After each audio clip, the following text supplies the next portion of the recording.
Hello and welcome you all students to my channel Gyanjyot. Gujarat secondary and higher secondary education board Gandhinagar દ્વારા ગત વર્ષ એટલે કે જાન્યુઆરી 2024માં જે એકમ કસોટી યોજાઈ છે એના જે ઓબ્જેક્ટિવ ક્વેશ્ચન છે એની આપણે સંપૂર્ણ સમજૂતી મેળવવાના છીએ અને ચોક્કસ આનાથી તમને યુનિટ ટેસ્ટ 5 જે જાન્યુઆરી 2025માં 10મી જાન્યુઆરી 2025ના રોજ યોજાનાર છે એમાં મહત્તમ લાભ મળશે. સેક્શન વાઇઝ વાત કરીશું. સેક્શન એની વાત કરીએ તો સેક્શન એમાં આપણને ખબર છે એ પ્રમાણે ટ્રુ એન્ડ ફોલ્સ પૂછાય છે. તો પ્રથમ પ્રશ્ન આપણો શું છે? Headache is a common excuse. તો આ એક ટ્રુ સેન્ટેન્સ છે. આપણે ખાસ યાદ રાખવાનું છે વિદ્યાર્થી મિત્રો કે ટ્રુ એન્ડ ફોલ્સમાં આપણે જનરલ સેન્સ એટલે કે જે બાહ્ય નોલેજ છે, આપણે જે અનુભવ કરીએ છીએ એ અહીંયા નથી એપ્લાય કરવાનું. આપણે એ જોવાનું છે કે ટેક્સ્ટ બુકમાં શું લખ્યું છે. એટલે અહીંયા હેડેક ઇઝ અ કોમન એક્સક્યુઝનો મતલબ અહીંયા એવો છે કે માથાનો દુખાવો એક સામાન્ય બહાનું છે. તો લેખક એવું કહે છે કે લોકો આવા બહાના કાઢે છે, સામાન્ય રીતે આવું બહાનું કાઢે છે. બરોબર છે.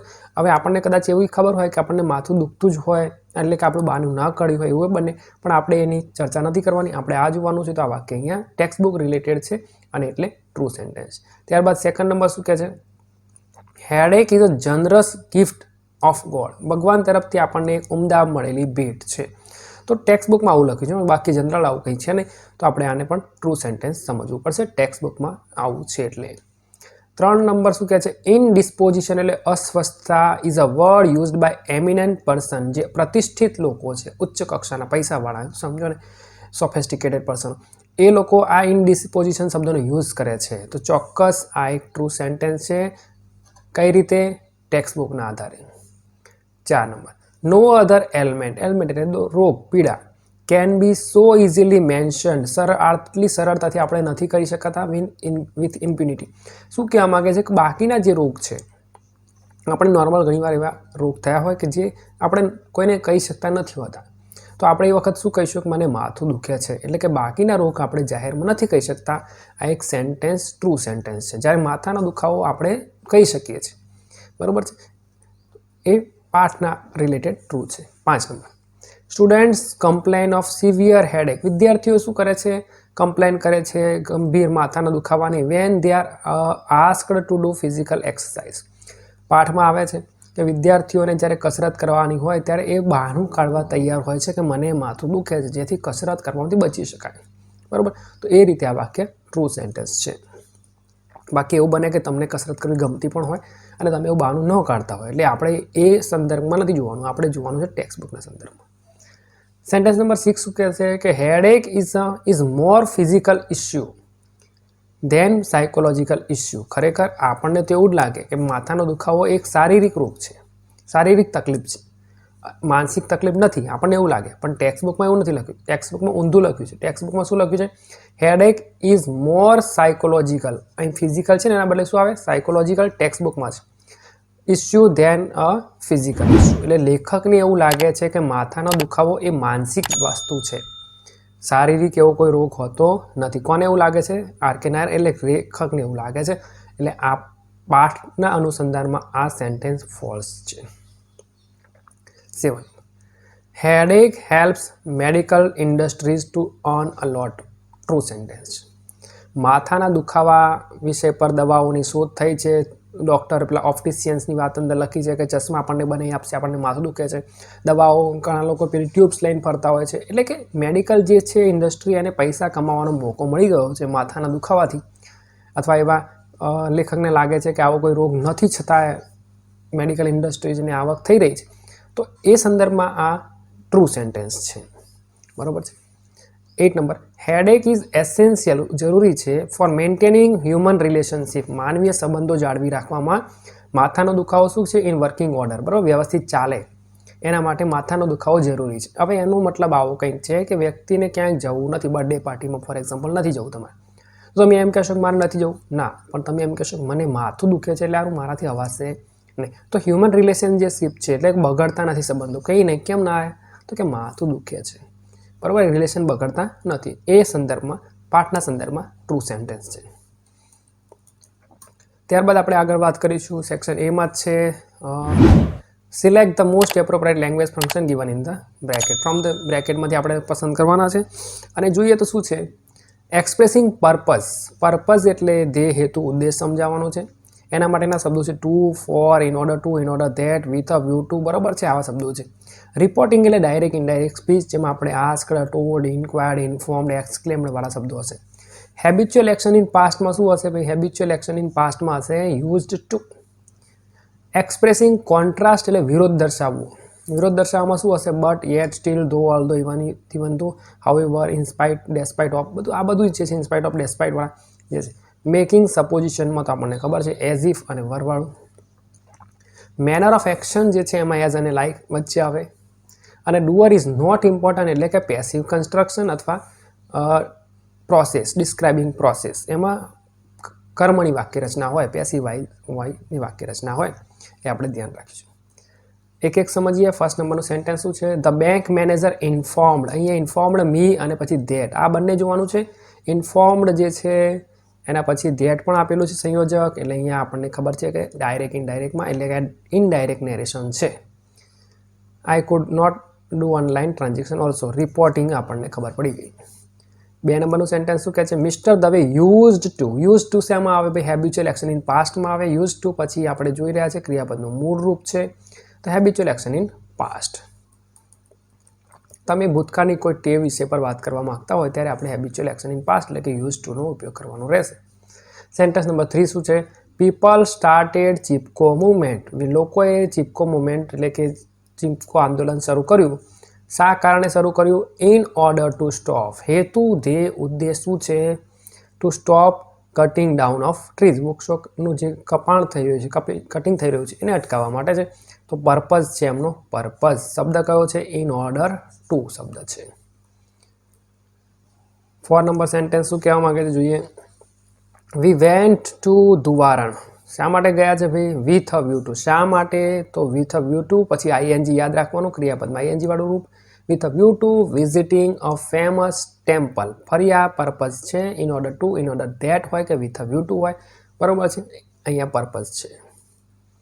ત્યારબાદ 5th નંબરનું સેન્ટેન્સ છે ઇન્સ્પાઇટ ઓફ. ના હોવા છતાં, contrast.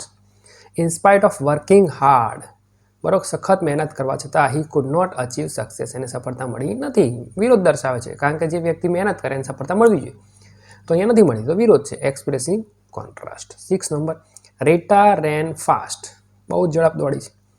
As if she were PT Usha. As if આવી ગયું, કરતા આવ્યો અને વર આવી ગયું. મેકિંગ સપોઝિશન ઇઝી છે. 7 નંબર શું કહે છે? English is ટોટ. ઇઝ એટલે કે હેલ્પિંગ વર્બ પ્લસ જે વર્બ એક્શન વર્બ છે એનું થર્ડ ફોર્મ છે, પાસ્ટ પાર્ટિસિપલ, એટલે અહીંયા ઇઝ પછી ટોટ છે, એનો મતલબ કે પેસિવ વોઇસની વાક્ય રચના છે. અહીંયા આપેલી છે ઇંગ્લિશ ભણાવવામાં આવે છે. In the class very nicely. કોણ ભણાવે છે? ટીચર ભણાવે છે, એવો કોઈ ઉલ્લેખ નથી કર્યો. અહીંયા કર્મ એટલે કે ઓબ્જેક્ટ મહત્વનું છે, પેસિવ વોઇસ છે, એટલે આપણે લખીશું ડુઅર ઇઝ નોટ ઇમ્પોર્ટન્ટ. 7 પછી 8 શું છે? Lata teaches in the class લાઇકની જેમ કામ કરે છે. મેનર બતાવે છે, મેનર ઓફ એન એક્શન.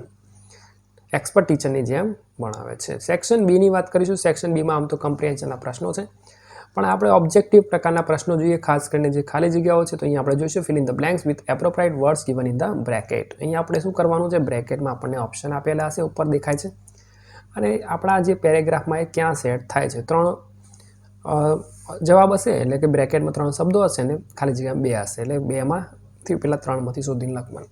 આપણે પ્રયત્ન કર્યો છે ગુજરાતી શબ્દો લખીએ એટલે તમને થોડું સરળતાથી કામ થાય. અને તમને ખબર જ છે પ્રમાણે આપણે ટીચિંગ પીડીએફ જ્ઞાનજ્યોત પર ઉપલબ્ધ છે ટેલિગ્રામ ચેનલ પર. તો પહેલો પેરેગ્રાફમાં પહેલો શબ્દ છે રિવર્સ. રિવર્સ એટલે વિપરીત અથવા ઊંધું. વર્બલી એટલે કે મૌખિક, અને હોપ એટલે આશા. વાક્ય સમજીએ. The hope of a new world, બરાબર, નવા વિશ્વની આશા is in those of you, એ તમારામાંના એમનામાં છે, હુ બિગિન ટુ સી, જે જોઈ શકે છે, વોટ ઇઝ ફોલ્સ, જે ખોટું હોય, એન્ડ રિવોલ્ટ અગેન્સ્ટ ઇઝ, અને એની વિરુદ્ધમાં બળવો કરી શકે. It is not just verbally, ફક્ત મૌખિક રીતે નહીં, બટ એકચ્યુઅલી. ઘણા લોકો ખાલી બોલીને, આપણે નહીં, અત્યારે તો વોટ્સઅપ ચાલે એટલે વિરોધ કરવાનો હોય તો વોટ્સઅપ પર વિરોધ કરે, સ્ટેટસો મૂકે ને એવું, પણ આંદોલન કરવા રસ્તે જવાનું થાય ના જાય. મીન્સ કે ફક્ત વર્બલી નહીં, એકચ્યુઅલી પણ આપણે વિરોધ કરવાનો છે. પેરેગ્રાફ નંબર 2 શું કહે છે? ઇન્ડસ્ટ્રીયસ એટલે મેન તો ઉદ્યમી, એન્કાઉન્ટર એટલે સામનો કરવો, અને કોન્કરનો મતલબ થાય છે જીતવું. શું કહે છે? Aryan is a very industrious person. તમને ખબર જ પડી જાય પર્સન છે તો એનો ગુણ બતાવવાનો છે બ્લેન્ક હોય ત્યારે, કે આર્યન ઇઝ અ વેરી શું છે, એન્કાઉન્ટર પર્સન છે કે કોન્કર પર્સન છે? ના, એ ઇન્ડસ્ટ્રીયસ પર્સન છે, ઉદ્યમી છે. એટલે થોડુંક ગુજરાતી જે છે ભાઈ તૈયાર કરવું પડે, એમણે એમ તો ના આવડે. પછી no one will find him sitting gloomy. બરાબર, કે આને કોઈએ એને હજુ ઉદાસ જોયો નથી.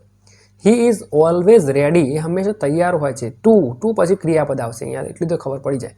ક્રિયાપદ કેટલા છે? એન્કાઉન્ટર અને કોન્કર છે, પણ એ તૈયાર રહે છે. હી is always ready to encounter with, અહીંયા આખો શબ્દ ફ્રેઝ છે, એટલે હંમેશા સામનો કરવા તૈયાર રહે છે એની ટફ સિચ્યુએશન. બરાબર, વિથ આપ્યું છે એટલે આપણે શબ્દ યાદ રાખવો પડશે. ટુ એન્કાઉન્ટર વિથ આવશે. ત્યારબાદ 3rd નંબર કેપેસિટી છે, એટલે કે ક્ષમતા. ઇન્ટરેક્શન એટલે કે ક્રિયા પ્રતિક્રિયા, અને ફેલ્યોર એટલે નિષ્ફળતા. શું કહે છે જોઈએ?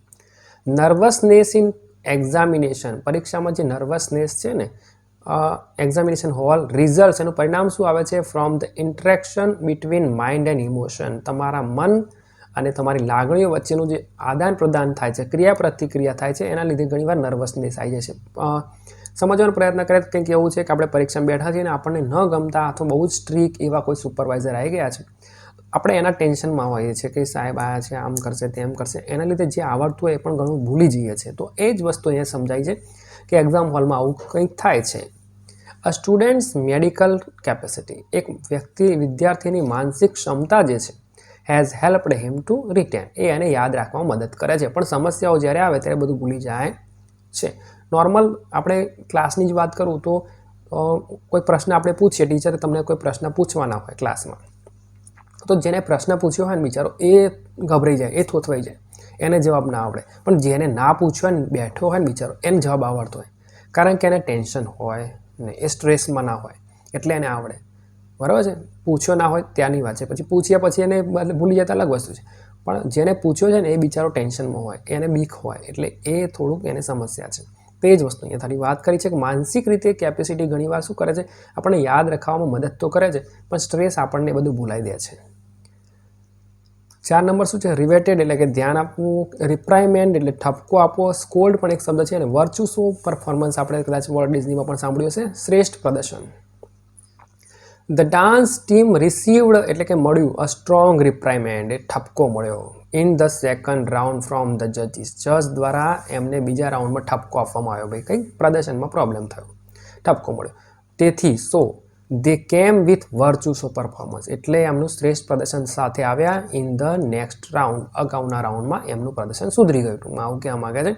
એટલે આપણે ધ્યાન આપવું પડશે કે ક્યાં કયો શબ્દ આવશે. સ્ટ્રોંગ રિપ્રાઇમેન્ડ છે વિથ વર્ચ્યુસો પરફોર્મન્સ.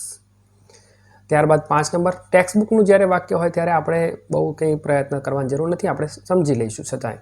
ટેરિબલ ભયાનક છે, કેલેમિસિયસ છે, આપત્તિજનક, અને રિઝનેબલ એટલે વ્યાજબી. Climate change and global warming are dramatically urgent and serious problem that can lead to calamitous consequences. Climate change અને ગ્લોબલ વોર્મિંગ જે છે ને નાટ્યાત્મક રીતે ખૂબ જ તાકીદની જરૂરિયાત છે, સિરિયસ પ્રોબ્લેમ છે, અને એ આપણને ક્યાં લઈ જઈ શકે છે? કેલેમિસિસ એટલે આપત્તિજનક પરિણામો સુધી લઈ જઈ શકે છે. ભવિષ્યમાં જે સમસ્યાઓ આવવાની છે એની છે. We do not need to wait. આપણે નથી રાહ જોવાની. કોની? For government alone. સરકાર એકલાની રાહ નથી જોવાની. To find solution. જે સમસ્યાઓ છે એના સોલ્યુશન માટે આપણે સરકારની રાહ જોવાની જરૂર નથી કે છે. Two this terrible problem. Problems કેવા છે? ટેરિબલ પ્રોબ્લેમ્સ છે. બરાબર, એટલે થોડુંક પ્રેક્ટિસ આ તો વાંચ્યું હોય તો આપણને યાદ આવી જાય કે આ રીતે આવવું પડશે. ત્યારબાદ આપણે સેક્શન ડીના ઓબ્જેક્ટિવ પ્રશ્નોની વાત કરીશું. તો અહીંયા લેંગ્વેજ ફંક્શનમાં કમ્પ્લીશન ઓફ સેન્ટેન્સ છે. ફોર્મેશન ઓફ સેન્ટેન્સ અને વાક્યની જે રચનાઓ છે તમને ખબર હોય તો કંઈ આમાં બહુ મુશ્કેલ કામ છે નહીં. જેમ કે અહીંયા જોઈએ, આમાં ખાસ વિદ્યાર્થી મિત્રો યાદ રાખવાનું કે આપણે સેન્ટેન્સ લખીને પૂરું કરવાનું છે. બરાબર, અહીંયા આપણે પ્રયત્ન કરીશું કે વાક્ય આખો જવાબ આવી જાય, એટલે કે આ સેન્ટેન્સ પણ લખવું જરૂરી છે. માઇક ટાયસન ફોટ. હવે અહીંયા લખ્યું છે મેકિંગ સપોઝિશન. મેકિંગ સપોઝિશનમાં આપણે અત્યારે જોઈશું માઇક ટાયસન છે એટલે કે પુરુષ છે, એટલે આપણને ખબર પડતી હોય છે કર્તા તરીકે હી આવવો જોઈએ. એઝ ઇફ તો આપણને ખબર જ છે આવવું જોઈશે, એઝ ઇફ અને પછી વર પણ આવવું જોઈએ. આટલું તો પહેલાં દેખાઈ જવાય. તો એઝ ઇફ ક્યાં છે એ જોઈએ. તો આમાં નથી, આમાં છે. અહીંયા વર નથી એટલે આ બે ગયા. અહીંયા વોઝ છે એટલે આવી ગયું, એટલે આપણો જવાબ બિલકુલ એ છે.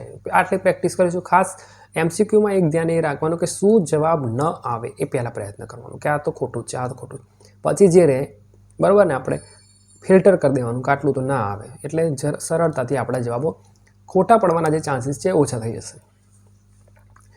સેકન્ડ નંબરનું સેન્ટેન્સ છે my sister came to me. અહીંયા કેમ ટુ મી છે, મારી પાસે આવી છે અને પર્પઝ બતાવવાનો છે. પર્પઝ શું હોઈ શકે? તો મારી બેન મારી પાસે આવી છે ટુ લર્ન કોમ્યુનિકેશન સ્કિલ. બિલકુલ આ સાચો જવાબ છે કે મારી પાસે શું શીખવાય છે? કોમ્યુનિકેશન સ્કિલ આવી છે. બીજું શું છે? In order that she can. અહીંયા સમસ્યા છે. કેનમાં શું સમસ્યા છે હું તમને કહું તો અહીંયા કેમ છે, અહીંયા કેન છે. કેન ના આવે, કુડ આવે. પાસ્ટ ટેન્સમાં કુડ આવે. અહીંયા કેમ second form of the verb છે તો અહીંયા પણ કુડ આવશે, એટલે કે બી આવે નહીં. પછી સી જોઈએ.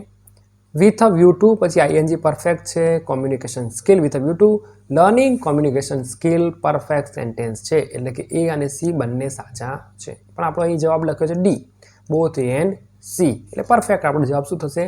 ડી. એકલો એ પણ સાચો નથી અને એકલો સી પણ સાચો નથી. એ અને સી બંને સાચા છે, એટલે આપણો જવાબ આવશે ડી. આગળ વધીએ. My father will go to the airport. Airport પર જશે. Showing alternative choice. બે વિકલ્પોમાંથી એકની પસંદગી આપણે કરવાની છે. હવે આઈધર અને નાઈધર આપણને ખબર છે તો જોઈએ. આઈધર પછી એન્ડ લખ્યું છે, ખરેખર શું આવવું જોઈએ? આઈધર ઓર આવવું જોઈએ, એટલે આપણો એ જવાબ નહીં આવે. નાઈધર પછી નોર આવવું જોઈએ, આ જવાબ આવશે નહીં. એટલે પરફેક્ટ જવાબ આપણે જોઈ શકીએ છીએ કે neither by car nor by rickshaw. Neither either જે હોય પણ નાઈધર આપણે. Phone number the tea is so hot. હવે ચા ગરમ છે ભાઈ. હવે આપણે જોવાનું છે રિઝલ્ટ. ગરમ ચા હોય શું થાય? પી શકાય નહીં. યાદ રાખવાનું, ગરમ ચા હોય તો પી ન શકાય. પીવાની વાત આવે તો ખોટી વાત આવે. હવે ધેટ તો બદામ છે એટલે ધેટનું વાત નથી કારણ વન એ બદામ છે, જોઈ લીધું. અહીંયા ઇઝ છે, વર્તમાન કાળ છે, એટલે જ્યાં કુડ લખ્યું હોય ત્યાં ખોટું છે. આ બધું ખોટું, બરાબર. હવે ગરમ ચા છે તો પી શકાશે કે નહીં પી શકાય? તો કે નહીં પી શકાય. તો કેન ડ્રિંક? તો નહીં કે. આ બધા ખોટા. Can not drink. આ કેન નોટમાં ખાસ યાદ રાખવાનું, કેન નોટ વચ્ચે સ્પેસ નથી, આખો શબ્દ છે. CANNOT. કેન નોટ આખો શબ્દ. આગળ વધીએ. 5 નંબર છે I did not pay much heed. ધ્યાન આપવું ટુ ઇટ ફર્સ્ટ ડે. પહેલાં કે મેં બહુ ધ્યાન ના આપ્યું. શોઈંગ કોન્ટ્રાસ્ટિંગ, એટલે કે અહીંયા વિરોધ દર્શાવવાનો છે, બહુ ધ્યાન ના આપ્યું. સિન્સ શેમાં આવે? કારણમાં, રીઝનમાં આવશે. સો લેટર ઇટ બીકેમ એવિડન્ટ. આ શેમાં? રિઝલ્ટમાં આવશે. આ રીઝનમાં છે, આ રિઝલ્ટમાં છે. બટ આવશે. બટ શેમાં આવશે? કોન્ટ્રાસ્ટમાં આવશે. એટલે બટ આપણું સાચું છે અને બીકોઝ પણ રીઝનમાં આવશે. એટલે પરફેક્ટ છે આપણું કોન્ટ્રાસ્ટ માટે બટ. બાકીના જે છે એ બ્રેકેટમાં ઓપ્શન બદલાઈ જાય, બરાબર છે. અહીંયા શોઈંગ કોન્ટ્રાસ્ટના બદલે રિઝલ્ટ આવી જાય એવું કશું આવે, રીઝન આવે તો પાછું ચેન્જ થઈ જાય, એટલે તમને આ સમજાવી દઉં છું. 6 નંબર છે the box is so heavy. So heavy અને રિઝલ્ટ બતાવવાનું છે. ધેટ વાળું તો આપણને આવડશે, તો ધેટ વાળું બદામ છે, વને બદામ છે. હવે ઇઝ છે એટલે મેં હમણાં જ કીધું તે પ્રમાણે ઇઝ હોય એટલે પહેલાં કુળવાળા કાઢી નાખવાના. કુળવાળા કેટલા છે? એક જ છે ભાઈ. કેન બધામાં છે. હવે બોક્સ કેવું છે? હેવી છે, તો ઊંચું થશે તો નહીં થાય, તો કેન નહીં થાય. કેન નોટ છે અને કેન નોટ છે. મેં હમણાં જ કીધું હતું કે કેન નોટનો સ્પેલિંગ આખો છે, વચ્ચે સ્પેસ આવે નહીં, એટલે આપણો જવાબ આ સાચો છે. ત્યારબાદ 7 નંબર સેન્ટેન્સ છે બ્લેન્ક ઇઝ હેપી શોઈંગ કોન્ટ્રાસ્ટિંગ. આમાં થોડુંક મુશ્કેલ પ્રશ્ન પૂછ્યો છે એટલે મેં બાજુમાં એના સમજાવવા માટે એક્સપ્લેનેશન પણ આપ્યું છે કે બ્લેન્ક હી ઇઝ હેપી. હવે વિરોધ દર્શાવવાનો છે, કંઈક આવું છે છતાં પણ એ હેપી છે, તો શું છે એવું જોઈએ. Though he is poor he is happy. એ ગરીબ છે છતાંય હેપી છે. આ આપણો જવાબ પરફેક્ટ છે. હવે બાકીનામાં શું ભૂલ છે એ જોઈએ. તો એઝ હી ઇઝ પુઅર ના આવે. વાક્ય રચનામાં શું આવે? પહેલાં વિશેષણ આવે poor as he is. Poor પછી એઝ પછી કરતા અને પછી વાવ. યાદ રાખો આ રીતે આવે, એટલે આમાં એ ભૂલ છે. ત્યારબાદ હાઉએવરની વાત કરીએ, સીમાં શું ભૂલ છે? તો હાઉએવર હી ઇઝ પુઅર ના આવે, however poor he is. However પછી વિશેષણ પછી કરતા અને પછી વર્બ આવે. સિન્સ તો આપણને ખબર છે since he is poor. Since શેમાં આવે? પણ રીઝનમાં આવે, કોન્ટ્રાસ્ટમાં આવે નહીં. ચોક્કસ વિડીયો ગમ્યો હોય તો વિદ્યાર્થી મિત્રોને લાઇક અને વિદ્યાર્થી માટે શેર અને બધું વિડીયો જોવા માટે ચેનલને સબસ્ક્રાઈબ કરશો. Thank you and best of luck.